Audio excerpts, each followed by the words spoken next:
계시록 사경의 27번째입니다. 적그리스도와 관련해서 조금 더 상고를 하겠습니다. 이번에는 적그리스도가 아수르 사람이라는 것에 대해서 같이 상고를 하겠습니다. 네, 미가서 5장에 나오는 아수르 사람에 대해서 같이 먼저 상고를 하겠습니다. 미가서 5장 1절 딸 군대여 너는 때를 모을지어다. 그들이 우리를 에워쌌으니 막대기로 이스라엘 재판자의 뺨을 치리로다. 딸 군대여 라는 이 말은 군사적인 용어입니다. 예루살렘이 실제적으로 전쟁을 치르고 있는 도시임을 나타내고 있는 것이죠. 그들이 우리를 에워쌌으니 막대기로 이스라엘 재판자의 뺨을 치리로다 이렇게 되어 있는데요. 이 구절은 이스라엘이 이방의 침략을 받아서 수치를 당하는 장면을 묘사하고 있는 것이죠. 여기서 왕이 뺨을 맞는 것은 수치를 나타내고 있습니다. 결국 본 구절은 이스라엘이 심판받아서 침략자에 함락되며 이방 침략자들로부터 치욕을 당게 되는 것을 암시하고 있는 것입니다. 미가서 5장 2절 베들레헴 에브라다야 너는 유다 족속 중에 작을지라도 이스라엘을 다스릴 자가 네게서 네게로 나올 것이라. 그의 근본은 상고의 태초이니라. 이 본절은 1절에서 이스라엘의 왕이 침략자로부터 수치를 당하는 것과 대조를 이루고 있는 것이죠. 그래서 더 이상 패배도 수치도 당하지 않게 하며 이스라엘을 온전하게 다스릴 자이신 참된 왕 메시아의 탄생을 예고하는 것입니다. 실제로 이 말씀 우리 잘 알고 있는 말씀이시죠. 그 헤롯이 동방으로부터 박사들이 예루살렘에 와서 유대인의 왕으로 나신 이가 어디 계시뇨 이렇게 했을 때 그가 모든 대제사장과 백성의 서기관들을 모아서 그리스도가 어디서 나겠느냐 하고 물었을 때 그들이 대답하여서 말하기를 여기 유대 베들레헴이오니 이는 선지자로 이렇게 기록된 바 하면서 이 말씀을 바로 인용하는 것을 우리가 잘 알고 있지 않습니까? 베들레헴 에브라다야, 이 에브라다라는 말은 떡집, the house of bread, 그 떡집이라는 뜻을 뜻하는 베들레헴의 옛 이름으로서 열매를 많이 맺음이란 의미를 지니고 있습니다. 미가는 베들레헴의 옛 이름을 통해서 본절의 내용이 다윗의 집에서 나온 메시아 왕과 연관됨을 암시하고 있는 것이죠. 요한복음 6장 예수께서 가라사대 내가 곧 생명의 떡이니 내게 오는 자는 결코 줄이지 아니할 터이요 나를 믿는 자는 영원히 목마르지 아니하리라 이렇게 주님께서 말씀하셨는데요. 또한 생명의 떡이신 예수님께서 태어나실 곳으로 적절한 이름을 가진 곳이 분명합니다. 베들레헴이죠. 특별히 미가가 베들레헴의 옛 이름 에브라다를 첨가한 것은 본절의 베들레헴이 스불론의 베들레헴과 다른 지명이며 다윗의 집을 가리키는 것임을 시사하기 위함인 듯하다. 그래서 그 에브라다를 다시 첨가한 이유가 베들레헴이라는 이름이 두 군데가 있다고 합니다. 이스라엘에서. 그래서 스불론에도 있고 유다에게도 있는데 유다 쪽에 베들레헴을 얘기하는 것이다. 그렇게 말하는 것이죠. 여호수아 19장 또 갓닷과 나할랄과 시므론과 이달라와 베들레헴이니 모두 12성읍이요 또 그 촌락이라. 여기 보시면 여호수아가 7지파에게 땅을 분배할 때 스불론 지파에게 할당된 지명 중에 베들레헴이 있었다 하는 것을 알 수가 있습니다. 너는 유다 족속 중에 작을지라도 이스라엘을 다스릴 자가 네게서 네게로 나올 것이라 이렇게 되어 있는데요. 작을지라도 이 차이르라는 말은 크기가 작은 것을 의미하기보다는 천하고 보잘것없는 상태를 나타내고 있다 이렇게 되어 있습니다. 메시아가 천한 곳에서 태어난다는 사실은 메시아이신 예수께서 비천한 자들을 높이신다는 것을 암시한다고 합니다. 이스라엘을 다스릴 자가 네게서 네게로의 화자는 여호와 하나님이시죠. 다시 말해서 하나님께서 그렇게 말씀하셨다 이런 얘기입니다. 이스라엘 다스릴 자가 네게서 유다 족속의 그 저구마한 베들레헴으로부터 하나님 나에게로 나올 것이다 이런 얘기고요. 하나님은 이스라엘을 다스릴 자 곧 메시아가 천한 베들레헴에서 자신에게로 나온다고 말씀하시므로 자신과 메시아의 밀접한 관계를 시사하신다. 그의 근본은 상고의 태초이니라. 그의 근본은 문자적으로 그의 나옴을 뜻하는 것으로 메시아의 기원을 의미하고 있습니다. 그래서 그 주님께서 태어나실 텐데 그 주님께서 하나님이신 것을 여기서 말씀하시고 있는 것이죠. 미가서 5장 3절 그러므로 임산한 여인이 해산하기까지 그들을 붙여두시겠고 그 후에는 그 형제 남은 자가 이스라엘 자손에게로 돌아오리니. 여기 임산한 여인은 이스라엘을 말하고 있습니다. 미가서 4장 10절에 보면 딸 시온이여 해산하는 여인처럼 애써 구로하여 낳을지어다. 이제 네가 성읍에서 나가서 들에 거하며 또 바벨론까지 이르러 거기서 구원을 얻으리니 여호와께서 거기서 너를 너희 원수들의 손에서 속량하여 내시리라 이렇게 되어 있기 때문에 여기 보시면 이제 딸 시온이 해산하는 여인처럼 되어 있다 하지 않습니까? 그래서 그 말씀과 연관되어서 미가서 5장 3절에 임산한 여인이 바로 이스라엘을 의미한다고 볼 수 있는 것이죠. 그들을 붙여두시겠고 이 말은 이스라엘이 침략자의 지배하에 방치될 것을 뜻하고 있습니다. 하나님께서 죄로 인해서 이스라엘을 방치하시는 기간은 임산한 여인이 해산하기까지이다라고 말씀하시고 있는 것이죠. 또한 이스라엘의 방치 시기는 메시아의 등장으로 그 형제 남은 자가 돌아오는 때까지라고 되어 있는 것이죠. 여기서 그 형제는 이스라엘을 다스릴 자이신 메시아의 형제이며 왕이신 메시아의 보호와 인도 아래에 있는 자들을 말하고 있습니다. 그들은 심판으로 인해서 쫓겨났던 상태에서 돌아와 회복될 것이다. 이런 예언을 하고 있는 것이죠. 미래의 하나님 백성에 대한 궁극적인 구원도 이러한 방식으로 이루어질 것입니다. 왜냐하면 미가 선지자는 어떤 의미에서 포로 생활이 메시아가 도래할 때까지 지속되는 것으로 보고 있기 때문입니다. 5장 4절 그가 여호와의 능력과 그 하나님 여호와의 이름의 위엄을 의지하고 서서 그 떼에게 먹여서 그들로 안연히 거하게 할 것이라. 이제 그가 창대하여 땅끝까지 미치리라. 이 말씀은 메시아의 사역을 나타냅니다. 능력과 이름은 동일한 의미를 다르게 표현한 것으로 하나님의 존귀와 능력을 나타내고 있는 것이죠. 메시아는 하나님의 존귀와 능력을 가지고 땅끝까지 다스릴 것이라고 예언하고 있는 것입니다. 그의 통치 원리는 세상 지도자처럼 무력으로 하는 것이 아니라 평화로 하는 것이다. 이렇게 말씀하시고 있는 것입니다. 그는 백성들에게 꼴을 먹이는 목자로서 우주의 주인으로서 세상을 평화롭게 다스리실 것이다. 이렇게 말씀하시고 있는 것이죠. 미가서 5장 5절 이 사람은 우리의 평강이 될 것이라. 아수르 사람이 우리 땅에 들어와서 우리 궁들을 밟을 때에는 우리가 7 목자와 8 군왕을 일으켜 그를 치리니. 이 사람은 우리의 평강이 될 것이라. 이 말은 이는 앞절에서 언급된 메시아를 가리키고 있는 것이죠. 그래서 메시아는 우리의 평강이시다. 이렇게 말씀하시고 있는 것이고요. 메시아는 남은 자인 이스라엘 백성들에게 평화를 가져다 줄 것입니다. 이것은 신약 성경의 예수 그리스도 안에서 성취된 것이라고 우리가 볼 수가 있는 것이죠. 그런데 여기서 이제 아수르 사람이 나오게 되는 것입니다. 본절의 아수르를 역사상 존재했고 이스라엘을 위협했던 강대국 아수르로 해석하는 것이 어렵습니다. 그렇게 해석하는 것이 좀 곤란하다는 얘기죠. 왜냐하면 본절 후반부에 기록된 것처럼 실제로 이스라엘이 아수르에 대항해서 효과적으로 그들을 물리친 적이 없기 때문입니다. 다시 말해서 이건 무슨 말이냐면 이스라엘이 아수르가 공격해 왔을 때 그 아수르를 이렇게 제대로 물리친 적이 성경에 없다는 거예요. 역사적으로 없다는 거예요. 그런데 여기 이 말씀을 보면은 그 아수르 사람이 우리 땅에 들어와서 우리 궁들을 밟을 때 우리가 7 목자와 8 군왕을 일으켜서 그 아수르 사람을 친다고 이렇게 예언되어 있지 않습니까? 그러니까 이것은 역사적으로 아직 일어나지 않았기 때문에 분명히 이것은 앞으로 일어날 예언이다. 이렇게 해석할 수밖에 없는 것이고요. 따라서 여러 학자들은 여기서의 아수르 사람이 바로 적그리스도로 보고 있는 것입니다. 다시 말해서 적그리스도는 아수르 사람이다. 이렇게 우리가 말할 수가 있는 것이죠. 미가서 5장 6절 그들이 칼로 아수르 땅을 황무케 하며 니므롯 땅의 어기를 황무케 하리라. 아수르 사람이 우리 땅에 들어와서 우리 지경을 밟을 때에는 그가 우리를 그에게서 건져내리라.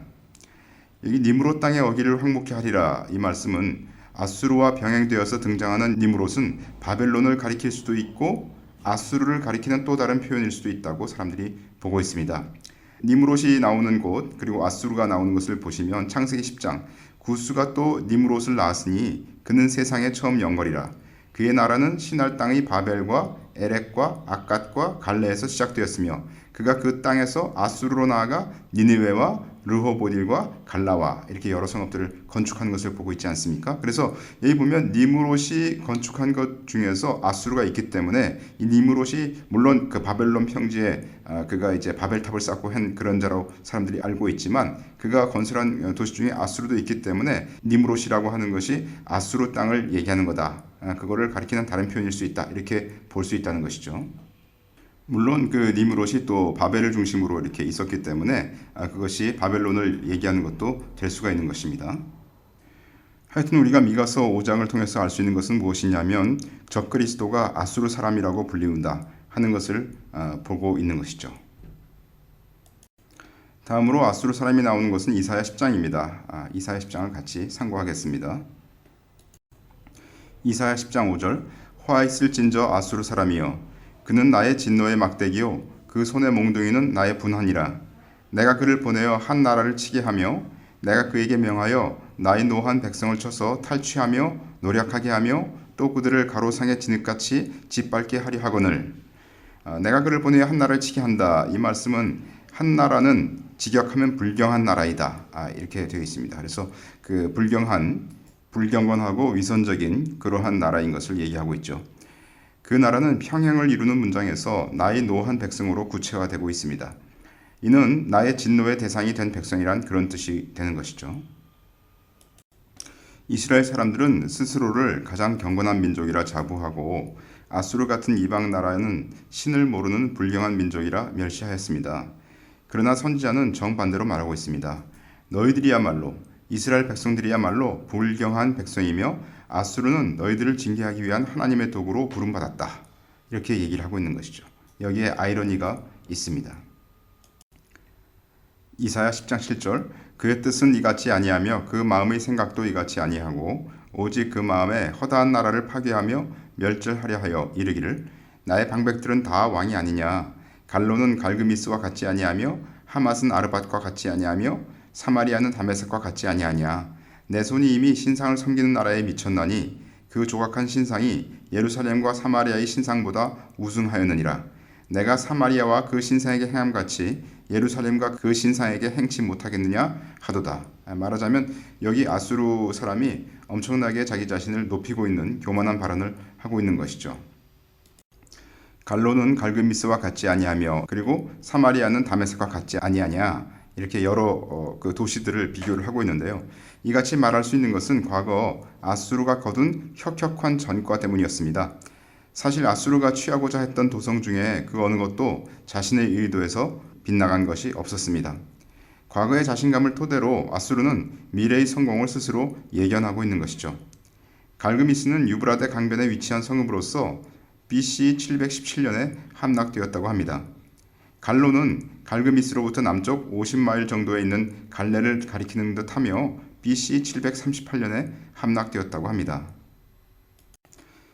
하맛은 오론테스 강변에 위치하고 있으며 BC 738년과 720년에 함락되었습니다.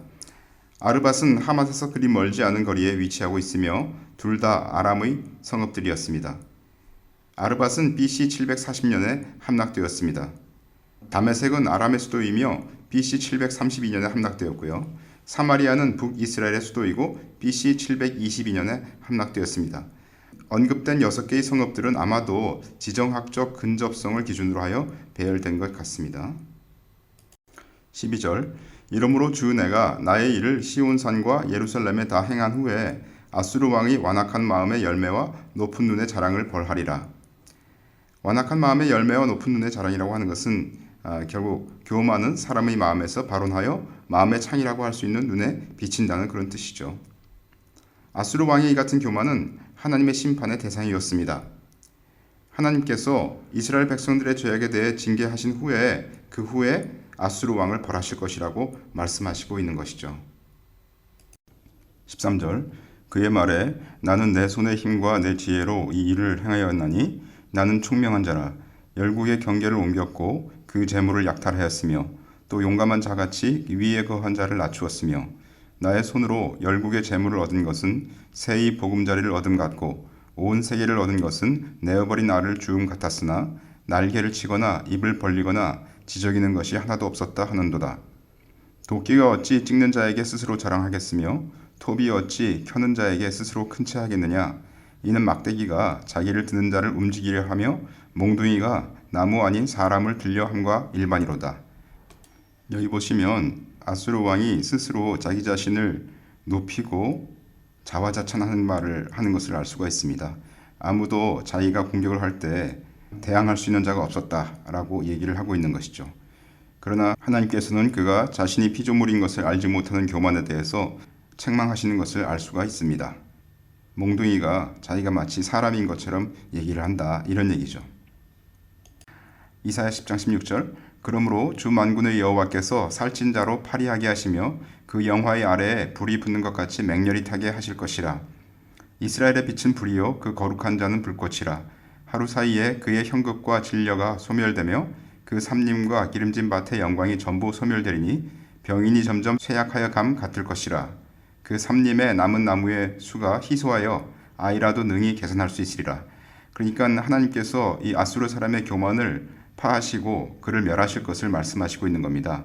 그래서 얼마나 많이 아수르가 패망을 당하느냐 하면은 그 삼림의 남은 나무의 수가 희소해서 아이라도 셀 수 있다는 게 뭐냐면 아이들은 손가락 10가지밖에 못 쓰지 않습니까? 그 정도로 나무가 적게 남는 것처럼 아수르는 철저히 파괴될 것이다. 이런 말씀을 하시고 있는 것이죠.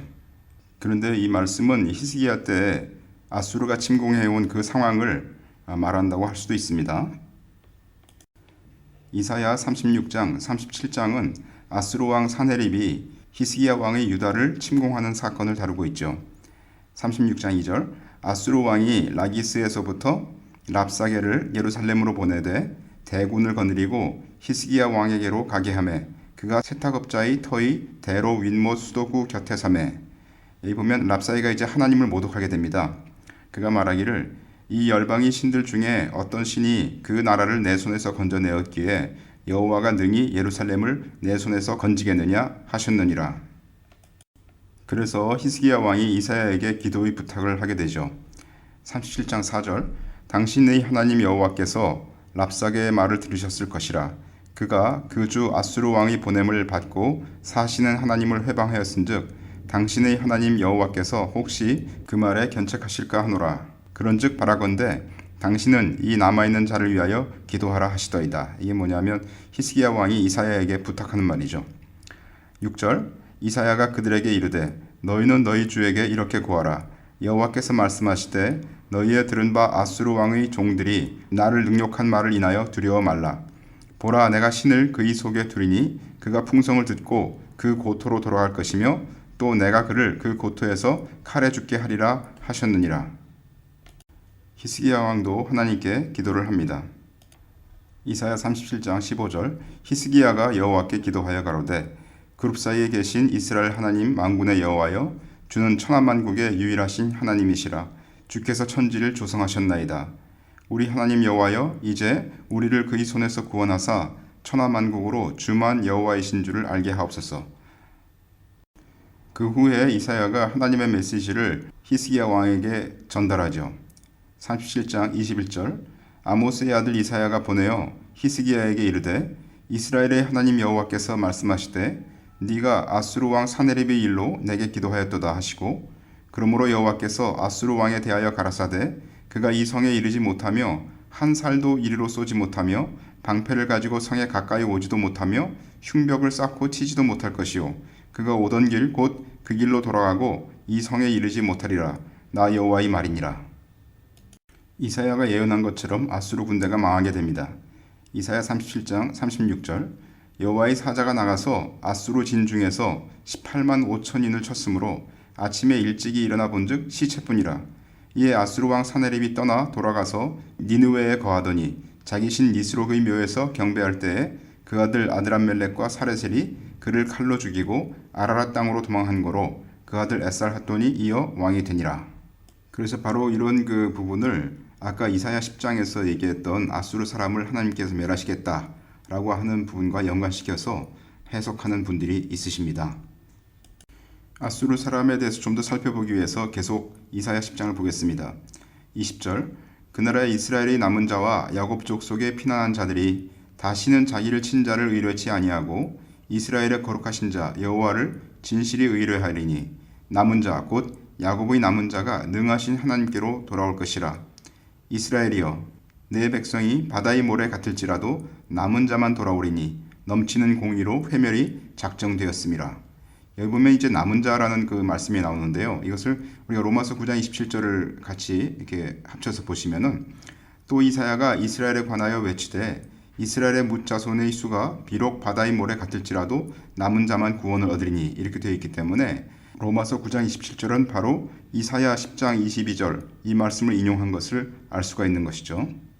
그런데 로마서 9장, 10장, 11장은 이스라엘의 문제를 다루고 있으며 특히 이스라엘의 남은 자들이 마지막 때의 구원을 얻을 것에 대해서 말씀을 하시고 있는 부분입니다.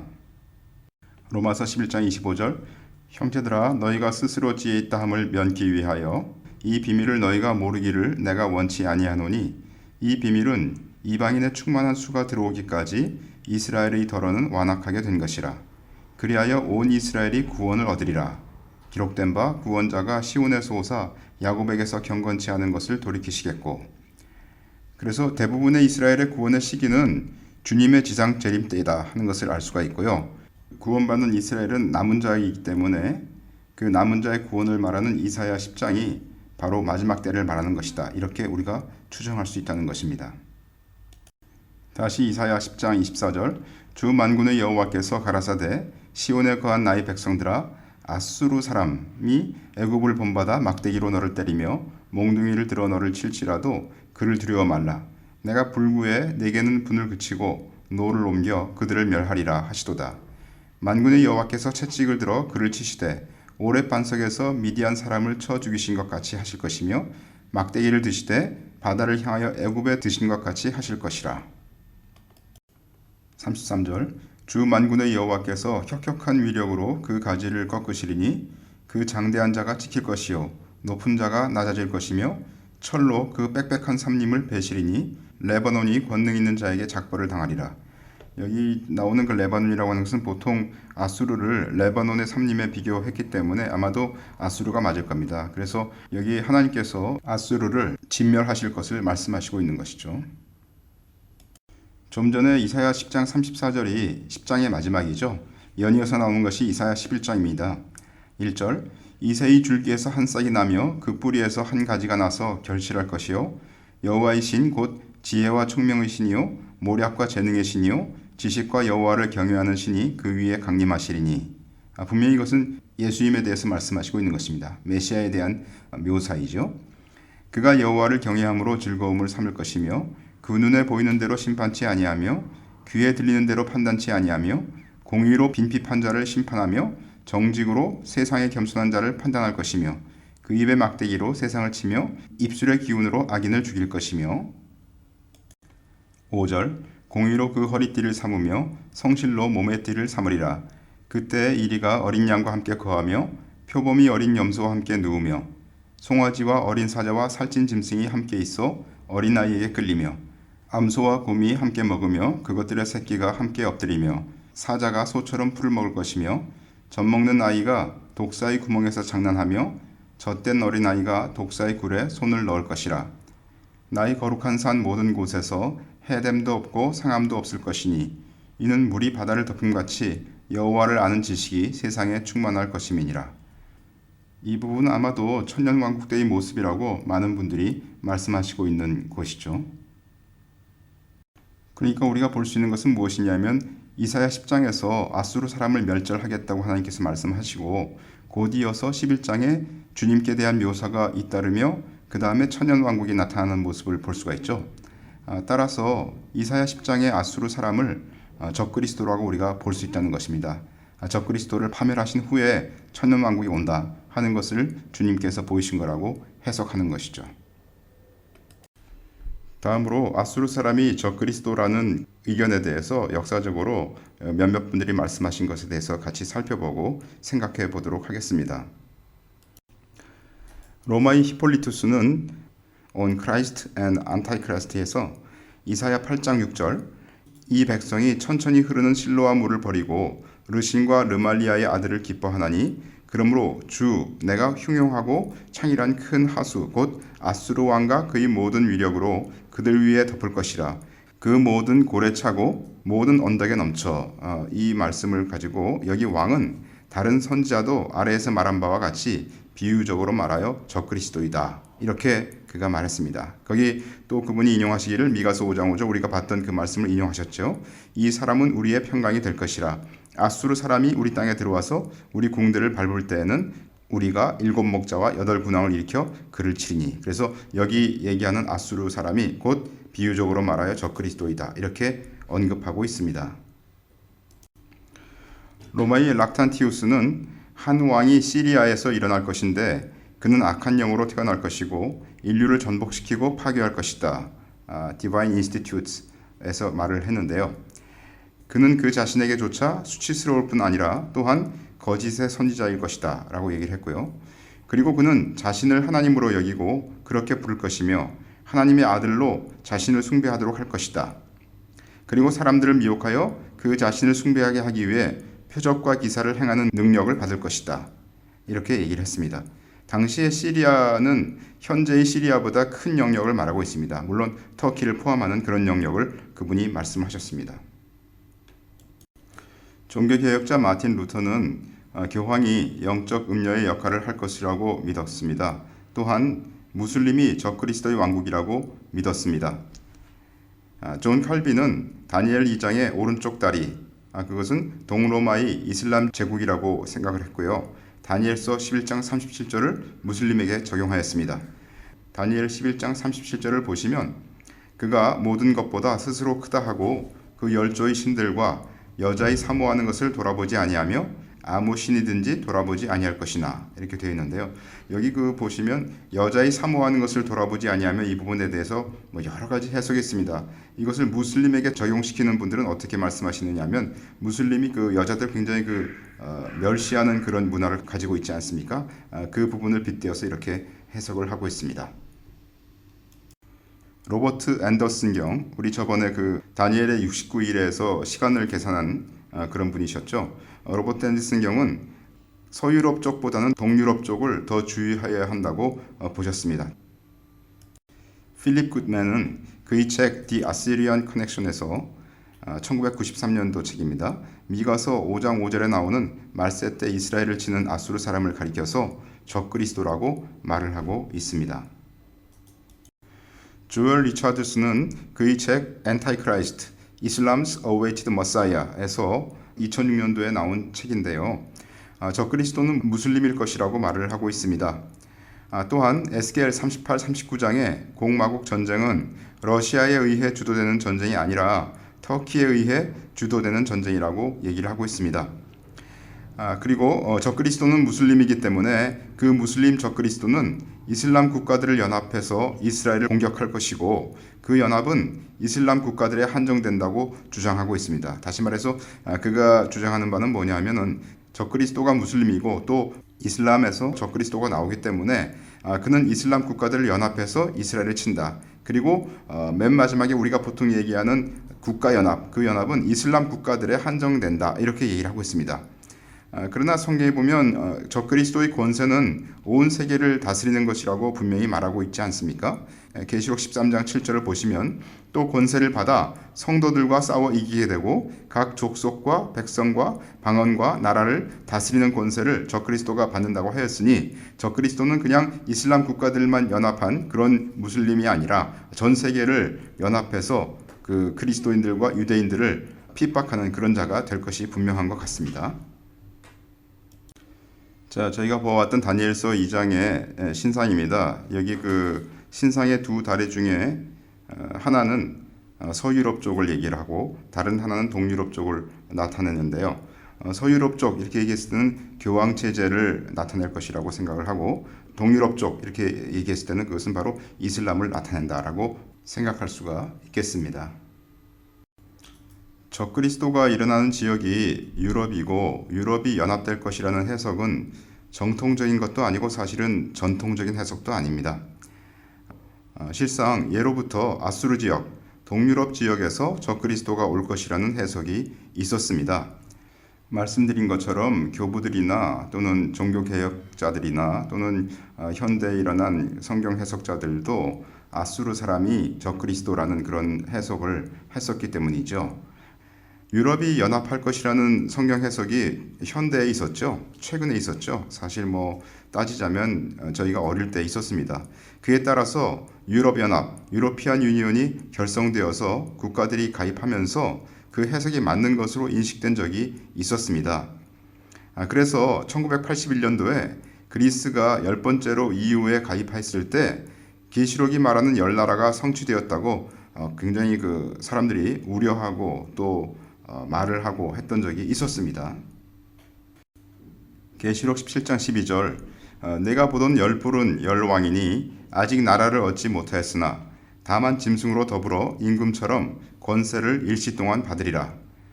여기 그 다니엘서 2장의 신상이 있었는데요. 그 신상에 열 발가락이 완성되었다고 보는 시각이 사실 있었죠. 그러나 그 후에 더 많은 국가들이 가입하는 것을 보면서 그러한 해석이 잘못되었다고 인정하기는커녕 도리어 유럽연합은 10개국으로 줄어들 것이라는 그런 의견마저 나온 적이 있었습니다. 근데 여러분 보세요. 지금 현재 2013년 유럽연합은 28개국 아닙니까? 어떤 해석이 역사적으로 틀렸으면 그 해석이 왜 틀렸는지 우리는 성경으로 돌아가서 살펴봐야 하는 자세를 가져야 한다고 저는 생각을 합니다. 현재 유럽연합이 계시록 17장의 열뿔이 아닌 것은 아주 분명하다고 저는 생각합니다. 기껏해야 제가 볼 때 유럽연합은 전체 10개 뿔 중에 1개에 불과할지도 모릅니다. 분명한 것은 유럽 한쪽만으로 적그리스도의 세계가 일어난다는 해석은 틀렸다 하는 것이죠. 아까 저희가 얘기할 때 이슬람에서 적그리스도가 일어났을 때 적그리스도의 나라는 이슬람 세계만을 얘기한다. 이렇게 한정짓는 그런 것도 저희가 틀렸다고 보았고요. 여기 유럽에서 열 나라가 일어나서 그것이 바로 세계연합이다. 그렇게 유럽에 있는 나라들로 한정짓는다. 이렇게 얘기하는 것도 틀린 것이라는 것이죠. 다니엘서 2장에 신상의 발가락이 10개이기 때문에 유럽 국가들의 연합체가 10나라로 생성되어 로마 제국의 부활이 그 서유럽에서 이루어질 것이라고 하는 해석은 헬 린지라는 분이 그의 책 대유성 지구의 종말 The Late Great Planet Earth 이런 그 책이 있었죠. 1970년도에 나온 책인데요. 우리나라에도 번역이 되어서 저렇게 대유성 지구의 종말로 이렇게 번역되어 나온 적이 있었습니다. 당시 저도 젊을 때 이 책을 보고서 이거 정말 이제 유럽연합이 형성되고 있으니 큰일 났구나 이렇게 생각한 적이 있었습니다. 당시에 있었던 EEC, 유로피안 이코노믹 커뮤니티가 10개국으로 될 것이라고 그는 그 책에서 주장을 했었죠. 헬린지라는 분은 그 1929년도 11월 23일 생입니다. 그는 미국 전도자이며 그리스도인 작가입니다. 대유성 지구의 종말, The Late Great Planet Earth 이것은 그가 그 책을 펴냈을 때 당시에 베스트셀러였습니다. 그 외에 그는 이제 이 책을 기반으로 해서 성경 예언에 관한 책들을 저술을 했고요. 근데 문제는 뭐냐면 그분이 4번 결혼을 하였습니다. 배우자들이 돌아가신 것도 아닌데 다시 말해서 3번을 이혼하고 결혼하신 것이죠. 결혼과 이혼에 관한 주님의 말씀을 같이 보겠습니다. 누가복음 16장 18절 무릇 그 아내를 버리고 다른 데 장가드는 자도 간음함이요 무릇 버리우니에게 장가드는 자도 간음함이니라. 아내가 간음한 경우 남편이 그 아내가 아직 살아있을 동안에 재혼할 수 없다고 말하는 것은 아닌 것을 여러분들이 여기서 보셔야 됩니다. 왜냐하면 마태복음 5장 32절에 나는 너희에게 이르노니 누구든지 음행한 연고 없이 아내를 버리면 이는 저로 간음하게 함이요 또 누구든지 버린 여자에게 장가드는 자도 간음함이니라 이렇게 말씀했기 때문이죠. 그리스도께서는 간음한 경우가 아닌 경우 이혼한 자들에 대해서 말씀하신 것이라고 우리가 보아야 되겠습니다. 다시 말해서 어떤 사람이 간음한 경우에는 그 아내를 버리고 다른 데 장가들 수는 있지만 간음한 경우가 아닌 경우에 그 아내를 버리고 다른 데 장가드는 자는 간음하는 것이다 라고 말씀하신 것으로 우리가 해석하는 것이 좋겠습니다. 다시 그 말씀을 보겠습니다. 무릇 그 아내를 버리고 다른 데 장가드는 자도 간음함이요 무릇 버리우니에게 장가드는 자도 간음함이니라. 아내를 버리고 다른 데 장가들지라도 첫 번째 결혼이 여전히 유효하고 그러한 이혼에 의해서 무효화되지 않는다라고 길이라는 분이 여기 주석을 다셨습니다. 이것은 제가 생각할 때 아마도 하나님께서 부부를 짝지어 주셨기 때문에 그 부부가 갈라설 수 있는 것은 오직 한쪽이 간음을 행할 때인데 그러한 범죄가 없이 아무런 그 사유가 발생하지 않았는데도 다시 말해서 음행을 한 일이 없었는데도 불구하고 인위적으로 이 하나님께서 짝지어 주신 것을 나눈다면 그것은 무효한 것이다. 다시 말해서 하나님께서 부부로 정해 주셨던 그 관계가 아직도 유효하다. 이렇게 해석하는 것이죠. 다시 누가복음 16장 보겠습니다. 무릇 그 아내를 버리고 다른 데 장가드는 자도 간음함이요. 이때 간음함이요라는 이 단어는 모이 큐에이라고 이렇게 되어 있는데요. 무릇 버리운 이에게 장가드는 자도 간음함이니라. 여기도 모이 큐에이 이렇게 되어 있습니다. 간음함이요라는 이 모이 큐에이의 시제는 둘 다 현재형입니다. 그런데 헬라어에서 현재형은 보통 현재 진행을 말하고 있다는 것입니다. 다시 말해서 무릇 아내를 버리고 다른 데 장가드는 자는 현재도 지금도 계속적으로 간음을 행하고 있는 것이고, 무릇 버리운 이에게 장가드는 자도 현재 지금 계속적으로 간음을 행하고 있는 것이라는 뜻입니다. 왜냐하면 하나님 앞에서는 본처와의 결혼이 아직도 유효하기 때문이죠. 그래서 그 하나님께서 이혼할 수 있는 정당한 사유, 곧 음행 있을 때는 이혼할 수 있다고 이렇게 말씀하시는데, 음행이 아니고 임의로 사람들이 우리 뭐 성격이 안 맞아서 우리 이혼한다, 뭐 이런 사건들이 터져서 나는 이혼한다, 뭐 시어머니랑 내가 관계가 안 좋아서 이혼한다, 이런 것들은 이혼 사유가 될 수 없는 것이고, 그러고서 만약에 우리가 다른 곳으로 장가를 가게 된다면 그것은 하나님 앞에서 현재 지금 간음하고 있는 중이다, 이렇게 주님께서 말씀하신 것이라는 거죠. 현재 지금 간음을 행하고 있다, 이런 말은 무슨 말이냐면, 장가를 다시 가게 됐을 때 정당한 이혼 사유도 아닌데도 이혼을 하고 그냥 장가를 갔을 때, 그냥 장가가는 그 행위 자체가 한 번만 간음하는 그런 것이 아니라 장가간 후에 모든 생활 자체가 간음 중에 있다, 이런 말이죠. 굉장히 무서운 말입니다. 그래서 우리가 그 성경 말씀을 현실 상황에서, 예를 들어 뭐 요새 뭐 이혼과 재혼이 얼마나 많습니까? 그러나 뭐 하나님 말씀에 비추어 봤을 때 하나님 말씀은 그렇게 말씀하시고 있다는 겁니다. 우리가 하나님 말씀을 타협할 수 없고요. 그리고 주님께서 하신 말씀을 우리가 한 말씀 한 말씀 우리가 순종하고자 하기 때문에 하나님 말씀을 우리가 격화시키거나 하나님 말씀을 현재 말세의 상황에 맞추어서 변경시키거나 할 수가 없는 문제이죠. 그리스도인들이 살면서 죄를 지을 수는 있지만은 음행한 연고 없이 아내를 버리고 다른 데 장가가는 것과 이혼한 자에게 장가가는 것은 지속적으로 간음을 행하는 것입니다. 뭐 그리스도인들이 살면서 죄를 지을 수는 있죠. 그러니까 죄를 지을 때 뭐 한 번 잘못할 수 있고 또 뭐 어느 때 또 잘못할 수 있고, 그건 순간적으로 우리가 정말 주님 앞에 불순종해서 그런 것들을 하는 것 아닙니까? 그런데 음행한 연고 없이 아내를 버리고 다른 데 장가가는 것은 계속적으로 간음을 행하고 있는 것이기 때문에 심각한 문제라는 것이죠. 그런데 문제는 그렇게 그 결혼과 이혼을 이렇게 여러 번 하신 자가 지은 책들은 우리는 조심해서 삼가야 할 것으로 저는 생각을 합니다. 아까 그 헬린 씨 같은 분은 4번이나 결혼을 하고 하셨는데요.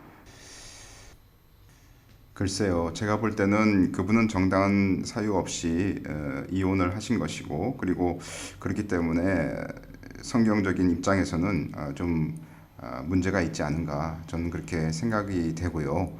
그래서 그런 측면에서는 그분의 책을 좀 조심해서 봐야 되지 않나, 이렇게 저는 생각이 됩니다. 물론 아무런 문제가 없는 분들이 지은 책에서도 이것은 성경 해석이기 때문에 잘못된 것들이 발견될 수 있지요. 누구나 이 성경 해석은 100% 맞을 수가 없는 것이니까요. 그러나 적어도 우리가 얘기할 수 있는 것은 무엇이냐 하면은 그의 그러한 어떤 결혼과 이혼을 계속 하신 분들의 신앙은 본받을 만한 것은 아닌 것이 분명하고요. 그래서 그런 분들이 지은 책에 몇몇은 맞는 것이 있을지는 모르나, 그러나 더 중요한 것은 우리가 신앙을 본받는 것이기 때문에 그분들의 책들을 우리가 좀 삼가는 것이 좋지 않겠나, 저는 그렇게 생각을 하고요. 또 그분들이 하신 것 중에 맞는 것보다는 틀린 것이 더 많이 있을 수 있다, 저는 그렇게 생각하는 편입니다. 여기 보시면 이것이 그 아수르 제국의 지도입니다. 아수르 제국은 BC 911년부터 627년까지 있었다고 얘기되어 있는데요.